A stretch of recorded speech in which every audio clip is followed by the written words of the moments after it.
你觉得日本饮食清淡吗？如果你的答案是当然清淡啊，你看日料多精致，少油少盐，多健康，那恭喜你，你已经被日剧和美食博主的滤镜骗了至少20年。真相是什么？日本人平均每天盐摄入量高达9.8克，几乎是世界卫生组织推荐量的2倍。日本北部居民每天吃盐量能飙到26克，高血压发病率直接干到40%，堪称高血压王国。所以到底是谁在说日本饮食清淡？日本人吃饭明明咸的连阎王爷都得喝2口水缓缓。那么日本人的盐到底是从哪儿吃进去的？咱们现在就来扒一扒。在中国，75%以上的钠来自家庭炒菜放盐，但在日本，调味品才是真正的盐分炸弹。酱油贡献了日本人钠摄入的20%，此外还有味噌汤、咸鱼、腌菜光这4样就占了将近一半。你以为是精致日料不？人家吃的是酱油配一切，煮菜放酱油，蘸料用酱油，喝汤喝的是味噌，配菜是腌萝卜。这一套组合拳下来，你一天的盐量早就原地起飞了。更离谱的是，那些所谓日式招牌菜，酱油拉面1碗含盐量5到7克，吃1碗面直接干完，一天的盐量上限连明天的额度都透支了。味噌汤1碗约2到3克盐，日本人早餐喝，午饭喝，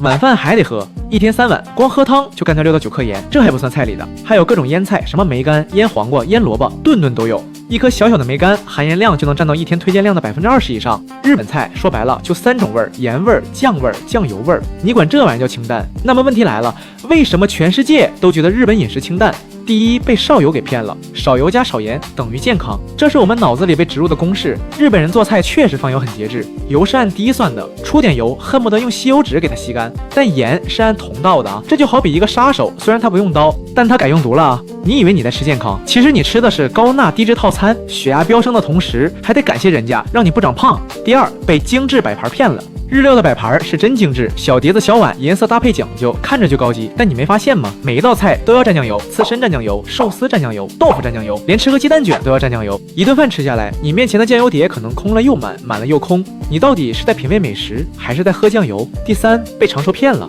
日本人确实长寿，日本女性平均寿命87岁，全球第一。但长寿不等于吃的健康，更不等于吃的不咸。日本厚生劳动省甚至推出了健康日本21计划，目标就是到2032年把日均盐摄入从10.1克降到7克。所以日本人吃的咸是他们国家的共识，为啥传到了中国就成了日本饮食清淡了？真是奇怪。所以别再盲目崇拜日式饮食了。日本饮食有它的优点，低脂多鱼多蔬菜，这些都是事实。但高盐是日本饮食的底色，是刻在 DNA 里的味觉基因。几千年吃下来，日本人的味蕾早就被盐腌入味了。这不是说日料不能吃，刺身、寿司、天妇罗依然是美味。但真正的健康饮食不是盲目追捧某个国家的吃法，而是知道每一口吃进去的是什么。所以下次再有人跟你说学学日本人怎么吃，清淡又健康，你就把这个视频转给他。